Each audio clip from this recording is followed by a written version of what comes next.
All righty. Welcome in or welcome back, whatever the position you are in. We're back here talking Michigan football. Former Wolverine Jerry Diorio and Jerry lost power here in the studio. So, all right, Denny? Yeah, everything's good. You know, you sit here and all the lights go out and everything, and I'm just staring at the screen. Everybody's like, what's going on? We were talking about Max Bredesen. We first had opened the show talking about this being the unofficial start of the season, college football season for Michigan. And away we go. And the question was, we were talking about Max Bredesen and being the starting fullback. And Jerry, you made the point that he's going to see the field a lot more if Alex Orji's the quarterback for U of M. I think so. I think we're going to be in a lot more 21 personnel, which means we're going to have one tight end sets with two split and two in the backfield, 21. Two backs, one tight end. And I think that is a personnel grouping that could benefit Orji a lot more. And I think Bredesen's going to see a lot more of the field this year because of that thought process. Yeah, well, anybody that has any questions or anything that they wanted to point out, you wanted to jump in on it, you can do that with the feedback. We took a lot of questions, and we were also going to get into the position battles, also the freshman impact, and we were talking about Sharon Moore and Makari Page and Donovan Edwards and Max Bredesen, the fullback being in Indianapolis, all of them representing the maize and blue. And the one part I liked what I heard from Donovan Edwards, and he didn't have anything against talking about the national championship, you know, what it's like being the champions, but there does come a point where you're turning the page, Jerry, and the guys now, they want to go out and prove that it wasn't last year, that it's this year, and that, you know, they're going to be a part of this team. Even Donovan Edwards, you know, he had Blake Corum. Almost each and every guy you could look at and say, and in the defense, you know, they could say, hey, we're going to carry this team. And of course, you know, every team is different. So I don't know if it's hard, but there is a transition. It is a question. It's like, hey, you guys are the champs. You guys just rolling out saying, hey, you know, we're the champs. It doesn't, once they kick the ball off against Fresno State, being the champs, it doesn't mean a whole lot, Jerry. But that's gone. But the players remaining aren't. So, you know, yeah, we're champs. That's gone after Fresno kicks off, but there's nothing to say we can't repeat. And I tell you what, there could be arguments made that actually this is a better recruited class than the last one, the one that just graduated. So it'll be interesting. It's going to be very interesting to see what transpires this year and how good this team really is. And the thing that in Indianapolis now, so everybody's talking about when you have the coaches meetings, everybody nationally is going to weigh in on it. And you have Ohio State and Oregon as the two favorites. And I was mentioning that Colin Cowherd picked USC as a dark horse. And as he was talking about USC not playing Oregon and Ohio State, you could see why he would say that. But then he made the throwaway comment that Washington and Michigan were rebuilding. And, you know, that's why he would look at USC, a team that scored over 40 points and has all this offense, as a team that with Lincoln Riley would be a dark horse. And in Washington, who has to replace 21 to 22 starters, I would agree that is a rebuild. But Michigan, when you have a defense and they could be as good or even better than last year, you could factor in the championship, Jerry, if you're able to develop the offense along the way.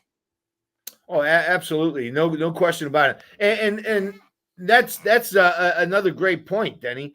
You think about it. Who at the beginning is ahead of whom? The defense is always ahead of the offense in the beginning, especially in the beginning of the season. Bo used to say you make your greatest improvements between week 1 and week 2. So we go from Fresno to Texas in with our best foot forward, and that's our defense playing at home. I feel good that we're going to be in a good position after week 2 to defend the national title. All right. I asked for some feedback and we're getting it. Natty or Bus says, watching the Big Ten Media Days, a lot of teams were mimicking Michigan talk about culture and strength and conditioning coaches. I would say this is a good question for Jerry, who was a coach for over 20 years and then played at Michigan.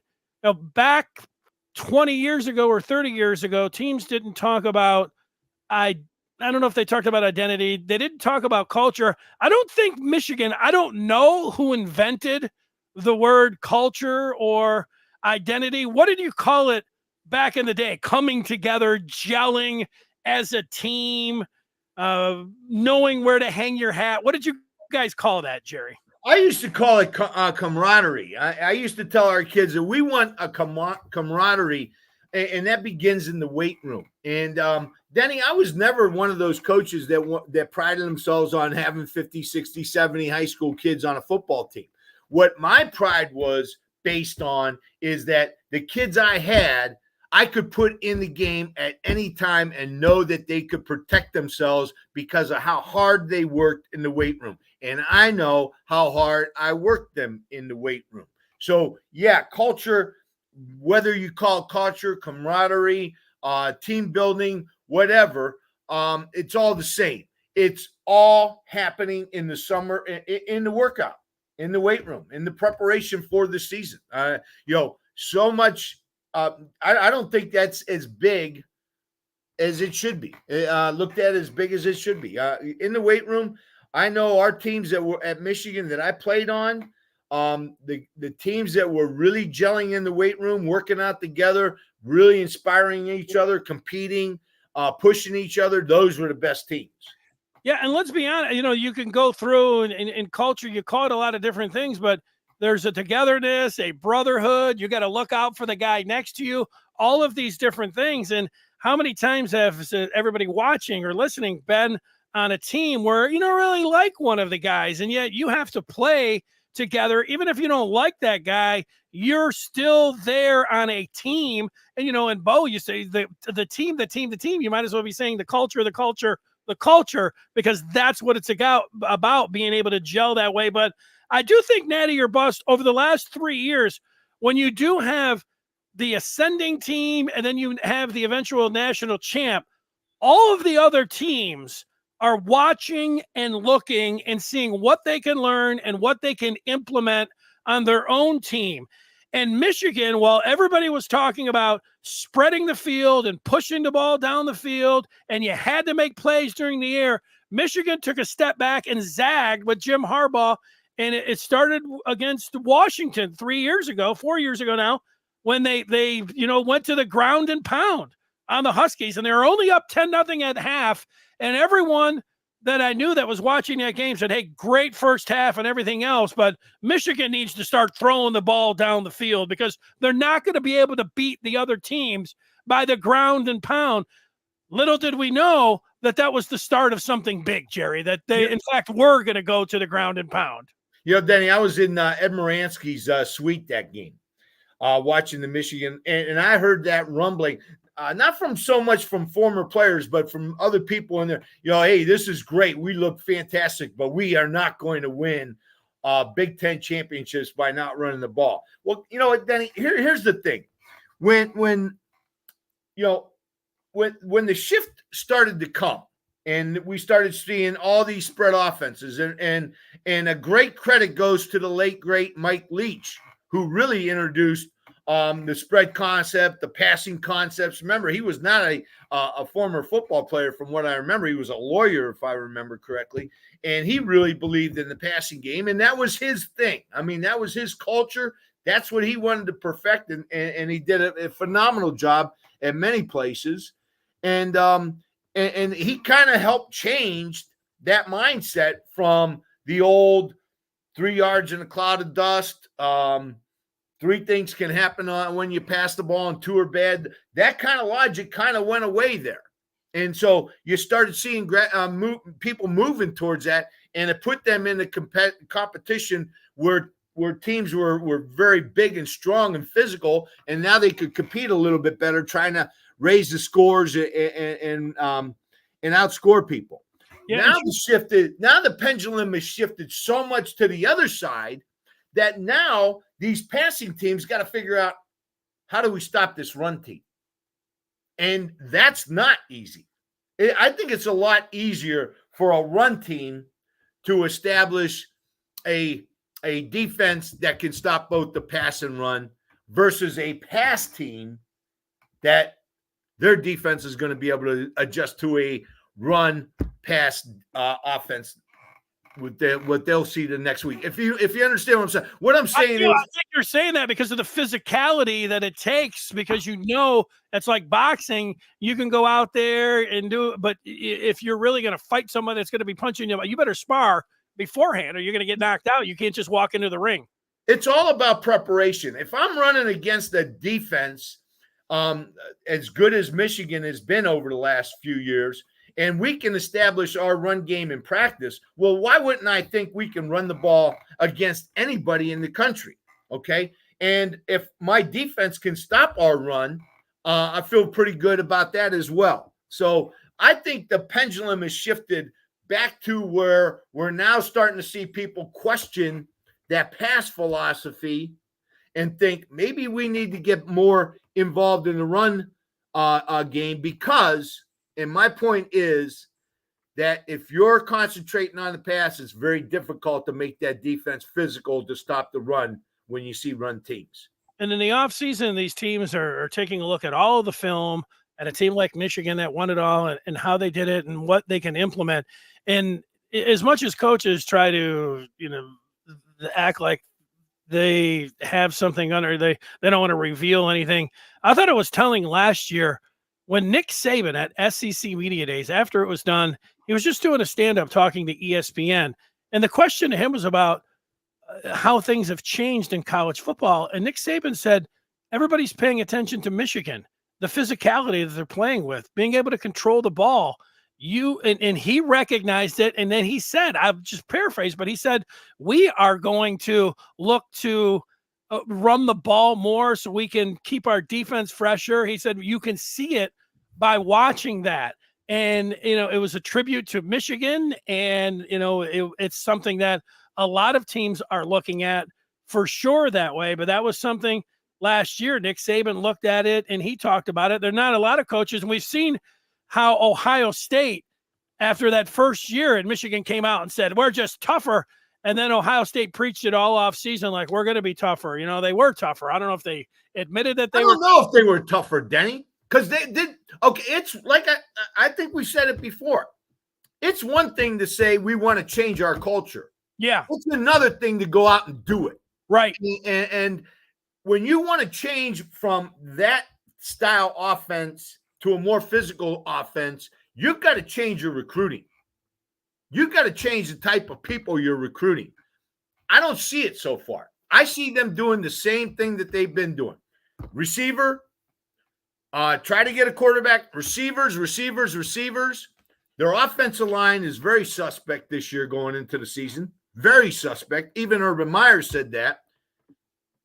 How do you pick them number one? I don't get it.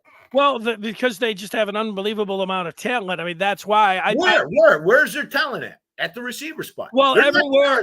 It's everywhere except on a few spots on the offensive line and at quarterback. That's what I would say. But you can talk. I don't. You can talk all you want. That's a lot of question mark. Well, sure. Every team has question marks. So, I mean, you got to. That's a lot of question mark. When you say we're the best team in the country, but we don't have an offensive line and our quarterback is not settled yet, that's a problem. I don't think they're saying that they don't have an offensive line. I think they're saying that they need a player or two to step up on their offensive line. And I think that they're saying that they actually really do like Will Howard. And if I was an Ohio State fan, I would point to the development of the quarterbacks over the last 20 years. And you can say that they didn't develop McCord last year, and it looked like they kind of he was the scapegoat. But previous to that, all of their quarterbacks played championship football, and they were picking them. They were going 2-3 deep to win the championship. So you can say that they, over the years, that they have that culture. I'm not saying that with Will Howard, but I'm saying how they would look at it and how they would approach it. But they talk a lot about being physical. And then, as you alluded to, we watched the spring game. and they were playing two-hand touch. And USC was playing two-hand touch. And Michigan was smashing. I mean, I saw hits out of bounds at Michigan Spring. I know you did. And that is telling, Jerry. I'm not over here. This is a Michigan pod and everything. Everybody, but that right now is, Michigan is physical. And they're preaching it and they're playing it, and USC and Ohio State are not. Now, if you missed Wednesday's pod, Jim Scarcelli likes the idea of playing two quarterbacks. He did it when he was a coach. He was, adamant that, he was making sure that his backup got in there. Ted wants to hear Jerry's take about the possibility of Sharon Moore in his very first year coming out with multiple quarterbacks. Jerry, go ahead. Well, to say it hasn't happened, that would not be fair, because it has happened. It's happened in Florida. It's happened in other schools as well. So to say it can't happen, that's not true. You can have a two quarterback system. My thinking is the rhythm of the offense is going to be suspect when you start implementing two quarterbacks, two different styles. I just think the rhythm and the chemistry of the offense is better with an established one quarterback with a backup that can go in at times, and maybe even play in games where the game is still in question. But to me, I want that one quarterback to stand out. This is my guy. We're going with him. This is our system that we're designing around him and in this team, and that's what we're going to do. I love Scar. You know that, Denny. I love Scar. I just think it's tough. I just think it's a little tough. Yeah, and the game develops. So if you're saying and I would agree with that too. Somebody said something. Let me see, who was it? Rico said that Scar only liked it because we don't have an established quarterback at this time. And I'm you got to pick one. In my opinion, you should pick one. Yeah, I agree. And even and it's been pointed out that at Michigan, you can look at how, whether you want to go back to Brady and Henson, or you want to go back to McNamara and McCarthy. I mean, they were playing but there would have been a lot more focus on McCarthy playing up at Michigan State when they lost that game in 2021. If Michigan didn't come back and beat Ohio State, it might have been the reason that ultimately that Jim Harbaugh, did get pushed out the door. But, we all know how it ended up playing out like that. Ted, we appreciate the donation and also your question. And let's get to it. Those position battles. You could think that Sharon Moore was just saying, "Hey, we're putting all three of these guys out here. We already know who our quarterback is." He's being, he's being like a coach. He's not going to anoint any of them. He wants to keep these guys around. He wants the competition. Maybe all of those things are true. Or maybe all three of these guys really do have an opportunity to win the job starting Wednesday. Jerry, you're the one I'm going to listen to tell me what you really think is going on here. Do all three of these guys really have a chance to be the quarterback, or do you think it's mostly coach talk? I think it's very difficult to ask somebody to come in without any spring practice and lead your team on day one. I think that's a tall task. And Davis, I think he showed some really good things in the spring game. I think he's very capable. I think he's a little ways away. And I think, with all intents purposes, I think Orgy's earned it. I think he's been through the spring. He's got that relationship with his offense now, and they're used to him. And so, my thing is, I'm going to go with Orgy. Yeah, I am too. You see all these guys. Maybe Michigan really does. I see this a lot from the fans, that they like the Michigan depth, and they're talking about that they've got, 3 really good quarterbacks. And so I don't know. The thing about Warren is I saw him throw a pass. I mean, I've watched him play in the the scrimmage in the spring game, and he's turned the ball. He's got a Big Ten arm. That's what I know about him, and he's got straight speed. He's fast too, and I saw I've seen bits and pieces of Tuttle at Indiana and then at Michigan as a backup. Neither of these guys jumped out when I watched them and thought, oh yeah, these guys are going to lead Michigan and be their starting quarterback. Now, I can't really say that I've seen that from Orgy. He's thrown one pass in a game against UConn and completed it. And it's been a mixed bag of watching him throw the ball in the spring game. How much from it's supposedly, Kirk Campbell said in the spring that it's night and day from where Orgy was when he came in to where he's at now. And Davis Warren revealed recently that, Orgy's really good at going through the progressions and everything else. He does bring to the table a tool, and that is running the ball. That is exceptional, and that is plus. We just don't know how good of a passer he's going to be. That's it. Well, here's the deal. I just thought about this, and because Scott brings up a good point. What if Orgy struggles against Fresno State? Yes. I remember my freshman year, we had a quarterback controversy. Believe it or not, we had Rich Hewlett, a great he's a great quarterback in high school, great option quarterback. He was recruited by Alabama. Bear Bryant wanted him big time. Bo got him, wanted him for the option, and that was the future after Rick Leach. That was what we were doing, and we got into the season, and him and his good friend John Wangler were competing at that quarterback position, and we found out early that the offense responded better to Wangler. Whether it was a better player or not, I'm not saying that. I'm saying the offense responded better to Wangler in 1980 than it did with Rich Hewlett in 1980. Consequently, we ended up winning 9 games in a row after we got beat by South Carolina.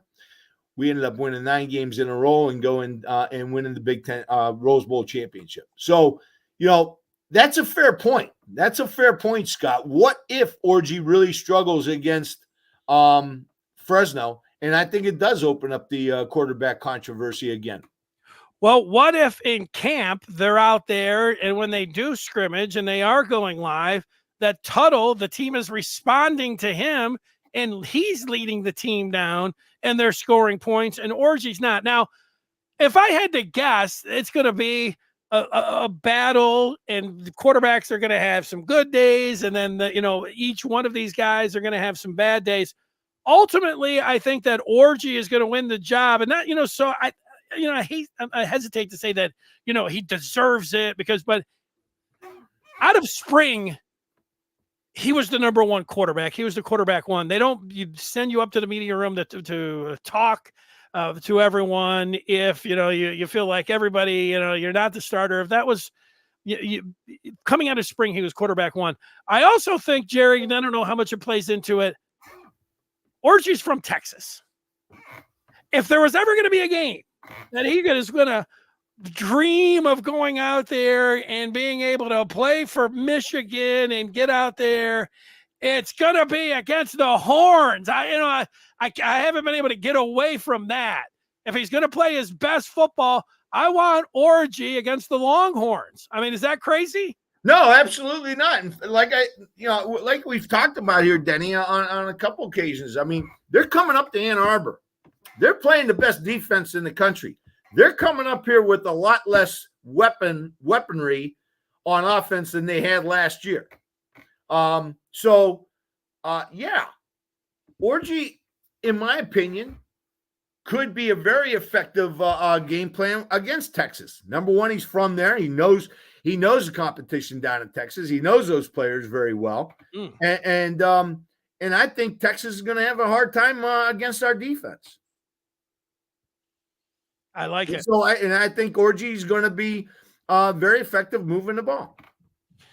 All right, so you've talked, and we have talked about this to nobody's surprise a few times this year. The other position battles that Sharon Moore talked about in Indy may come as a little bit of a surprise to the people. Not that right tackle, it was Gentry, and people thought Connor Jones. Percy had times that had played some guard, but Moore says Gentry and Percy over at right tackle.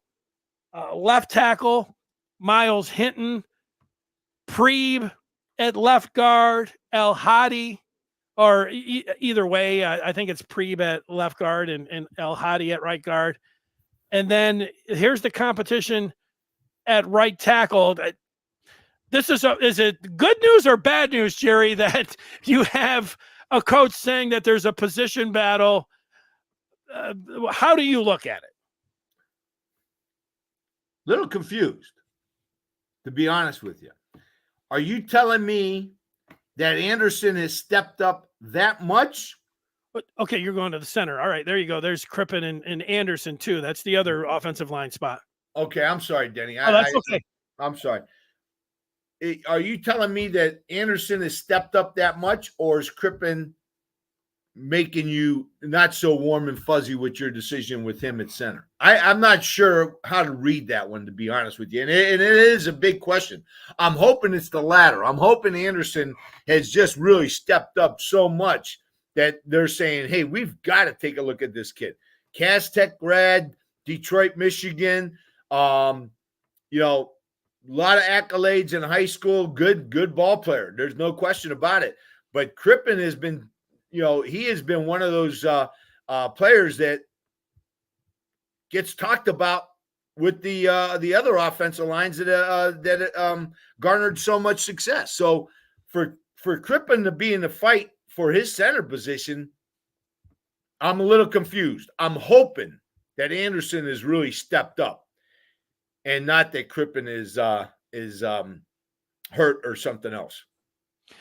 Yeah, and to give people an idea, so they're going to have this month's worth of practices, certainly 3 weeks of practices before you get into game preparation for the opener, right, Jerry? For Fresno, you want to go in and I think have your starter. I don't know if you want to keep the battle going into game week. So I believe that you'll have 3 weeks, and they have the cameras and they have the coaches.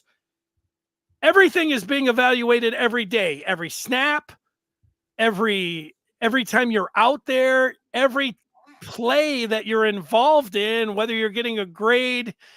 These guys know each and every day where they sit, how it looks, where the competition is at. Am I right about that? Oh, absolutely. They go in the weight room every day and they see the same people that they've got to compete with every day. And it's a fine line. I mean, here you are competing with this guy, and yet you're teammates and you want to be friendly. And that's the thing about Michigan football. It's it's something that you take for the rest of your life. You have those relationships with people for the rest of your life. But at the same time, you're competing for a job. And when you go to Michigan, you're competing with the best in the country for a job. And so that's always the fine line there. So, Jerry, you were a former offensive lineman and you coached for so many years. Is it, when you think about the offensive line, the player here that works the best, not individually, if they put him out there, who's, blocking Derek Moore the best, but who fits in with the rest of the four the best? Or you're looking for the best individual talent, when it comes into those two things that they have to weigh, are those two things going to be difficult? It's usually the guy that's the best individually is probably going to be the best with the other four. Is that correct? I would agree with that. In other words, what you're saying is if I'm better, if I'm the best, it's probably because I work well with the other four too. Right. Okay. So yeah, there's a lot to be said with that. Yes. What about at center? Let's say that when the orgy comes in, he, for whatever reason, I don't know, you get familiarity with the set. I mean, is there a quarterback friendly? You like that? You like that center more than, or you just have continuity or chemistry with your center? Is there something to that? Good. I'm gonna do it this way, Denny. Here's the deal. I'm gonna be Sharon Moore for a second. My thing is, who do I trust? If I got a 4th and 1, who do I want to run the ball behind? Which player? Who do I trust the most? And that's where I'm going to go with my decision on who's going to play. Who do I trust the most? And with that said, I'm thinking, number one, they're individually the better player. Number two, they work well with their teammates in that situation. So who do I trust? That would be my way of saying he won the job. I trust this player a little bit more than that player. And that comes with the quarterback too. Who do you trust not to turn it over and then move the team as Absolutely. well? It'd be interesting if somebody was moving the team really well and seemed to have the camaraderie with the rest of the offense, and yet he did have a few more turnovers than the other QBs, where then all of the coaches collectively have to sit there and make the call. That would be that might be a tough call, right? So right. That's what we're sitting there and we won't know. But there it is. There's the intrigue of the position battles for Michigan. Well, Jerry, Michigan, they have this team, and you have essentially 10 new starters on offense. And Sharon Moore was asked about the freshmen, and you think about freshman contributors. Sharon first said Jaden Davis. He liked Jaden Davis. Not that he was going to contribute this year. We're not putting him in the mix with the other 3 quarterbacks, but he was really, and that's good. It's good to hear that he likes Jaden Davis. But he did mention Jordan Marshall at running back, and then the 2 wide receivers that are they're both true freshmen, Channing Goodwin and Amarian Stewart.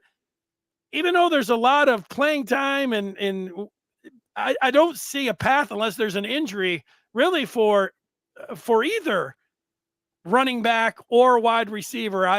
Unless you just come out, some guys just come out and earn their spot and get the snaps just like that, right? I mean, how do you look at it? Well, here's the thing. I think Sharon is mentioning these freshmen because, first of all, they were just recruited. So they've been told all their life how good they are. Good point. It's almost like pampering them a little bit and just saying, hey, yeah, we still know you're here, even though you're 3rd string behind all these All-Americans. Okay? So, that there's a little bit of that going on there, too. Just a reassuring in the public eye that, yes, I still know who you are and I still remember you and I know you're going to be playing for me at some day. So there's some of that. What right. Yeah, really excited me, Denny, was when you told me how Sharon was talking about Sullivan and Nichols. Yeah. Number one, I kind of feel good about myself knowing a little bit about talent. Those 2 stood out to me. They stood out in that spring game where I recognized them and wanted to give them some pub. And obviously, it wasn't a one-time deal because now Sharon is talking about these 2 as well. And those are a couple players that I think could help us. They could give us some depth at those linebacker positions. And I would not be surprised to see those 2 playing a little bit on the defensive side, even with all the talent we have. Yeah, and a lot of times it comes down to, I think we could say that Michigan's going to have more of a physical training camp than their peers because that's their identity. That's how they played in the spring. And so with that does come some bumps and bruises. And I just think about a couple of years ago when Michigan was loaded at tight end and Colston Loveland was a true freshman. If Eric All doesn't get hurt, we're not seeing Colston Loveland on the field. And yet the way that he got out there was because of injury, and he was fantastic for it. And so we can't sit around predicting that when we wouldn't want to. That so-and-so he'll probably get nicked up, and then this guy will have a chance. But that's going to play into it as much as anything as well. Absolutely. Yep. All right. Well, that's where we're at, and we've got training camp that opens up. Did Harbaugh say that we're going into the sub or we're going dark? Or he must have said it because then it kind of took on a life of its own. Everybody's excited for Wednesday, and then all of a sudden Michigan just goes, what's happening over there? Michigan's like, oh, they just turn out the lights, and then wait, what's happening down there? And nobody knows anything. And so, but I would tell everybody now I'm in the dark because I can't get my light back on. I thought I was being funny. What I would tell everybody is that there is going to be some information, and it is going to be hard to come by. But what you want to do is, let's all say it together, join the Maize and Blue Review. When they go into the sub and you want to know what's going on out there, you want some of this information that's happening in fall camp, well, you find it on the Maize and Blue Review. You go there and join today by going to michigan.rivals.com. We'll see you over there. And it's always a good time to join up. This is a pretty good time. I mean, if you're thirsty for Michigan content and you want to know what's going on, I would say this is one out of many great times to get in. This is one of them, fall camp. I want to put out a couple things. First of all, I want to talk about what Mark's saying with Dominic. I believe I can't remember how to say his last name. I think it's Guidance, but I think it's Jadis. Dominic Jadis. I mean, this is a kid that came out of camp, out of spring ball, and many were saying he was the highest graded offensive lineman on the team. So that's the kind of depth we have on this offensive line. And remember, Al Hadid was injured during the spring. So yeah, that's a great point. Guidis, not mentioning him, I'm a little. I'm wondering about that, but I think it might have been an overview. I think Guidis can help us real big on the offensive line. Gives us a lot of depth. Yeah, and you know who else in spring? In he wasn't mentioned, and he is not a true freshman, but with the opening ceremonies tonight for the Olympics, Jerry, in Paris, and they're gonna not have it in an arena. They're gonna float down the river saying, excuse my French if I'm not getting it right, but it is going to be an epic scene. I think Americ Kumba, the French edge, he looked great. I mean, he looked great, and he looked like he could make some plays too. Sometimes I'm not saying that he looked great with every play, but physically, he just looked put together. He looked the part. And, he ran around and looked pretty good too. So just a nod to the, with the Olympics in Paris tonight in the opening ceremonies. One other thing I want to mention, Denny, my old roommate, Vinny DeFelice, was at the NIL golf outing in Ann Arbor. And he was telling me about the alumni that were there: Charles Woodson, Jimmy Bolden, Mike Martin, Arnold Huckabee, Johnny Wangler, Russell Davis, all these guys. Russell Davis. Oh, Russell Davis. They had an auction of memorabilia. I'll give you one example. They sold us parking spot at Schembechler Hall. Now, remember, this is at Schembechler Hall. This isn't at the stadium. Yeah, I know. I know that parking lot. I see that. I see those spots. Okay, so $60,000 for that parking lot for 1 year. So it's a great deal, but this really illuminates what NIL is. This is a funnel that continuously has to be filled, and so every year that NIL money has got to be filled and got to keep going. And this was one way that Michigan is addressing that. Now, one other thing I forgot to mention this, Denny, and my bad, I apologize. Clay Miller. I want to mention Clay Miller and this mentorship program. What a job they're doing. I've talked about Joel Metzger, the walk-on from Battle Creek Lakeview that I coached for 3 years. Great young man, computer science. And now he's getting looked at not only for summer jobs, but internships and future jobs.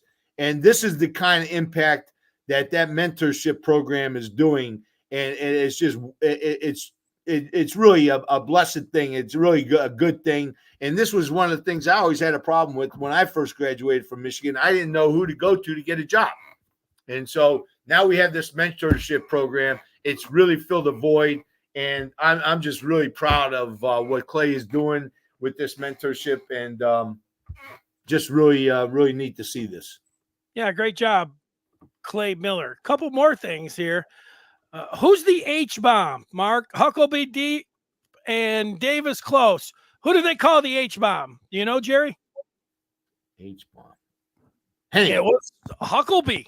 Was it Huckabee? Was it Huck? Old Huckleby. Yeah, he's a nice guy, Harlan Huckleby. Now, these guys want a forecast on the number one point guard who is from Detroit, who's choosing between Arkansas, Michigan, and Kansas. I will give you a forecast. I think he's going to Arkansas. I just think Michigan is not. It would be great, but it would be a huge surprise to me. I have heard nothing that Michigan is going to be able to get in and be able to get the young man Acuff, I believe his name is. That's not going to happen. So that's unfortunate. One other thing, you were talking about NIL in the parking spot. I saw these Wolverine boots, and I looked at them, and they're national championship boots, Jerry. And I saw the boots, and they don't have like splashy things on the side that says national title, but I believe like on the tongue. What I was looking at is I thought, man, those are slick, cool looking boots. I really like those boots. I looked at them, and without looking at the price, I showed my wife, and she's like, those are awesome. And then I said, well, it's going to be NIL, so they're going to be a little bit more money. So how much would we pay for these boots? And she said, well, a couple hundred. I mean, how much do you think? It's going to be like $1,000. I'm like, I don't know. So we $500 for these boots. But man, the money does go to NIL, portion of it. They're a limited edition national championship boot. Jerry, you got to look at the boot. You got to see those boots. They're sharp. Anybody, when I see those boots, I'll see those boots on somebody one day, and I'll be like, those boots are something else. My wife said, if you bought them, would you put them in a case or would you wear them? That's the thing. And I'm thinking, no, I'm going to wear the boots. If I get $500 boots, are you going to wear? That's the question to you, Jerry. If somebody gave you these national championship Michigan boots, would you put them up? They would look good back there. I don't know, you might have to move some things around in your trophy case back there, but would you wear the boots? I think Denny, I think I would hold on, pass them down to my grandkids. Oh, and wait for the memorabilia money to raise up there. How's that? That's a smart, that I wasn't even considering that option and thinking about how in first year NIL too. I mean, first couple of years NIL, this was one of the big, who knows what NIL will be in 50 years. So, and who knows, 50 years, those boots might sell for 50,000, There you go. Yeah. Well, Jerry sat on those boots because everybody else that got them wore them. And they're limited, and now you only have like two of the pair of boots left. Sharon Moore and Jerry Diorio's in there, Moore's go for, 75,000 and Jerry's go for 70. And I'll get his name on it. I'll make him autograph them. How's that? Well, whoever you gift those to, they may be able to turn those in for a parking spot. There you go. Or by the football building. There you go. And for a year, which is pretty nice. All right, great job, Jerry, and enjoy this week. Next week, here we are, training camp. We'll see what we're able to pull out and what we're able to discuss. Thanks for sitting through the blackout that I had for a couple minutes. And there we go. Great job, Jerry. Hail to the victors, Denny. There he is, Jerry Diorio. As we like to say, smash that like button, and we'll talk with you on Monday. Boom. Perfect. Wow. Jerry was just flowing. You had all the information. It was just going and going and going, and it was just good. Good stuff. I wanted to get those in. Yeah, it was all good. Good information. Everything.